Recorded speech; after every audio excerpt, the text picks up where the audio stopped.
Now, were you looking for him? I think he had 13 or 14 targets. Were you looking for him specifically, or that's just kind of how the defense played and he was open there for you to hit him? Yeah, those are just checkdowns.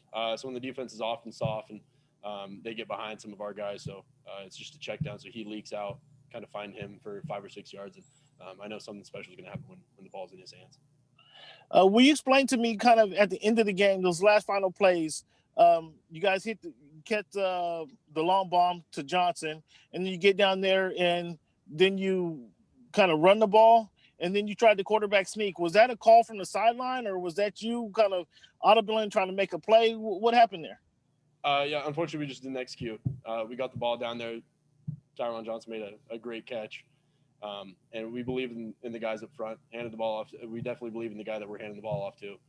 So we didn't get in the end zone, and it's unfortunate, but I know that we're going to watch it, and we're going to get better from that. But did you make that play? Did you make that call on the running down the field? Was that your call, or did you get the signal in from the sidelines to kind of either run the ball or run the quarterback sneak as you did?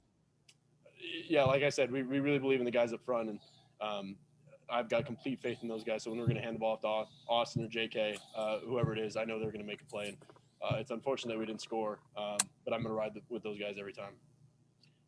Thanks for coming to the mic. Have a good one. Travel safe. Nick Hamilton.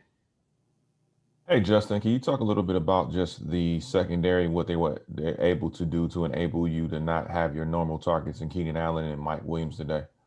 Yeah, they're a really athletic, smart secondary that played some pretty good football today. And, it's unfortunate that we didn't throw the ball or move the ball like we wanted to today. But they've got some pretty athletic guys on that side of the ball, so they beat us today. And how much was it for as far as timing goes to have Austin Ekeler back in the lineup, back with you on the offensive side of the ball? It's huge. He's such an asset in both the run game and the pass game, and he just kind of adds a different element to our offense. And it's unfortunate we came up short today, but he did a lot of great things, and I don't think we moved the ball quite as well without him. Thanks, Justin. Popper.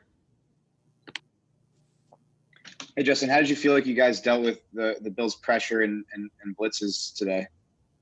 I think we could always do a better job, but we had a pretty good beat for it, and we did our best to kind of scheme up some of their stuff. And, we would have loved to have some of these third downs back, some throws that I would have liked to have back.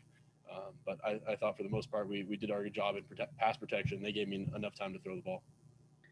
Did they come out and show you guys anything that you maybe weren't expecting or disguising anything that caught you guys off guard, similar to what happened in that Dolphins game? No, they just did a really good job of disguising.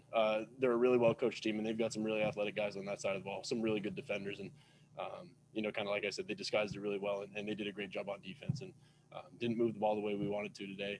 But it's unfortunate we didn't execute. At the end of the first half, before you guys came on for that 2-minute drill, what was the discussion like with the offensive coaches about what you were trying to accomplish there?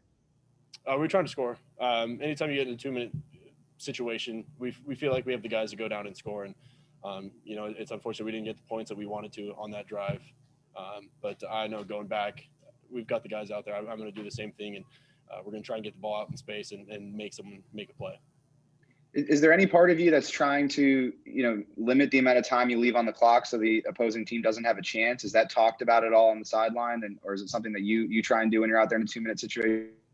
That's kind of one way to look at it, but I think for us, it's to go out there and try and score. So anytime you step on the field, you're going to try and score and try and move the ball downfield. And it didn't go our way for that drive, but I know going forward we're gonna look at it, we're gonna learn from it, and we'll be better next time. Did any part of you want to use a timeout at any point during that drive just to collect your thoughts and get the offense together and get a play call as opposed to going straight no huddle? Did you think about that at any point during that drive? I think no huddle gave us an advantage, and we did our best out there. And looking back, we could always said, we could have done this, we could have done that. But we did what we did, and it's unfortunate that we didn't execute. But going forward, I know that we're going to learn from it, and we're going to get better with it. Thanks, Justin.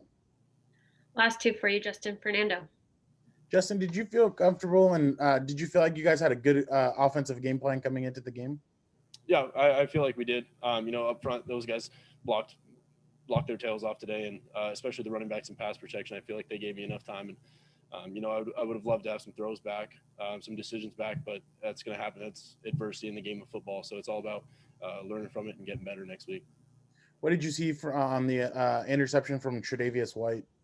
Yeah, he just made a great play on the ball. I kind of went through my reads and thought I could hit Hunter with a back shoulder ball, but he made a great play on it, and we got beat there. How would you assess today's overall game as a team? As a team, it wasn't good enough. We didn't win, and that's always our mission. So I think offensively we underperformed. I thought the defense did a great job of stepping up and getting turnovers when they needed to. They came up with some big stops, and those guys played their butts off. So it's on us. It's on the offense, and I know that we're going to watch this film and we're going to get better with it. What's your opinion of, or not your opinion, but what was the mood in the locker room after just another tough loss? People are upset. Losing stuff is never easy, and a game like that, it's always tough. So guys are obviously upset by the loss, but we're not going to let them beat us twice. And so going forward this week of practice, we have to be on our best, and we have to watch film. We have to get better to allow the Buffalo Bills not to beat us twice this year. Thanks, Justin. Last one, Joe Reedy. Justin, on that final play in the final minute, was there any thought after the completion of trying to run up to the line and spike it, or was a play already called by then? Sorry, could you repeat that first part? Yeah, just after the long completion on 4th down, was there any thought of running to the line and spiking it just because of the amount of time and the yards gained? That was a possibility. I think 1 or 2 yards. We believe in the guys up front, especially with the guy we're handing the ball off to, and so giving them a chance to go get 1 or 2 yards, we felt like we had enough time, and it was an opportunity for us to kind of establish a mindset of, hey, we're going to go get this. And it's unfortunate we didn't execute the way we wanted to, but I believe in those guys up front, and especially